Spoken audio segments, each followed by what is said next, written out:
Everybody, today I'm going to turn you from an author of fiction into an author of nonfiction so you can write your own success story. Sound good? Or are you wondering what the heck is he talking about? Okay, so here's what I mean.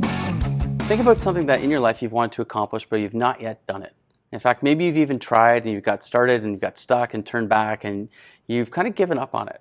But something you still want, but in the back of your head, you're kind of like, I can't do it for whatever reason. You know, if you were to say, I want to achieve X, but whatever comes after that but, that's your story. And that's what I want to talk to you about today. Your story that you're telling yourself.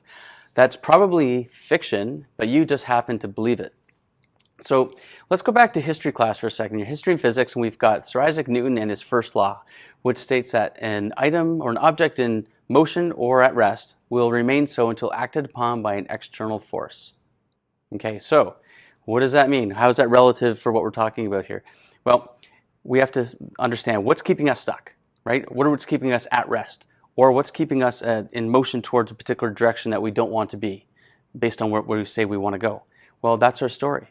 We're telling ourselves what we can accomplish, what value we bring to the world, what we're worth, all this kind of stuff. That's our story, and all the reasons why we can't. So we need to replace that story. We need an external force, right, to get us off of being at rest or to go down in a particular direction.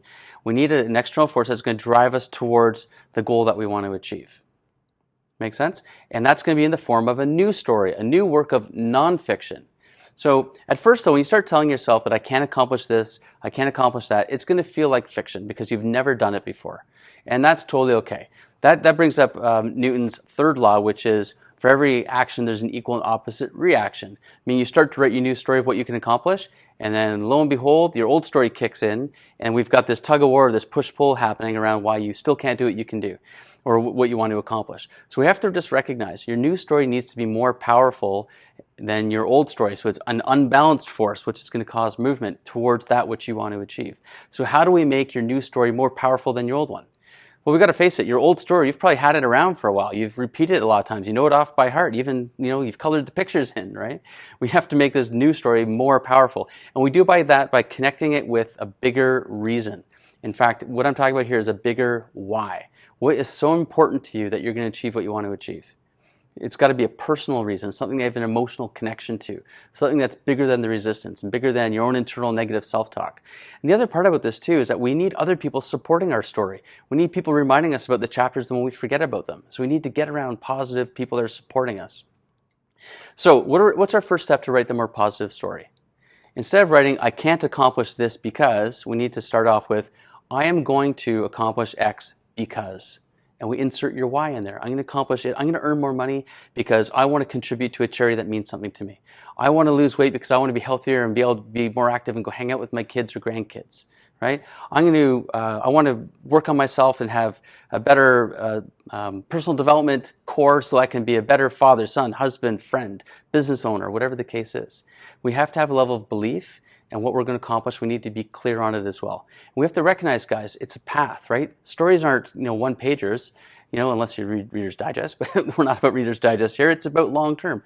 Your story of success is going to be at least like a little novel. You're going to start at the beginning. There's going to be different chapters to your growth, to what you accomplish, the different directions that you're going to go. You're going to have conflict and drama and adventures. And eventually, at the end of your life, end of this particular story, you're going to get there.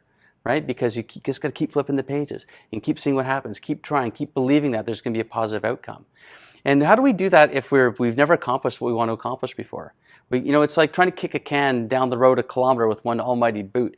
You can't do it. You got to kick it little bits at a time, a little bit at a time. And the same thing with you rewriting your story. Write the first little bit and then take some action on it, just a little bit, and see what happens. You get experience when you do that. You develop confidence through the action that you take. And after doing that enough times and recognizing that when the resistance pops up, it's supposed to be there. It's your old story trying to rear its ugly head, right? Just go, oh, that's the old story. Yeah, we're done with that one. We've got that one in the trash. We're working on the new story. Just recognize that it's just resistance, and that's okay. It's going to happen.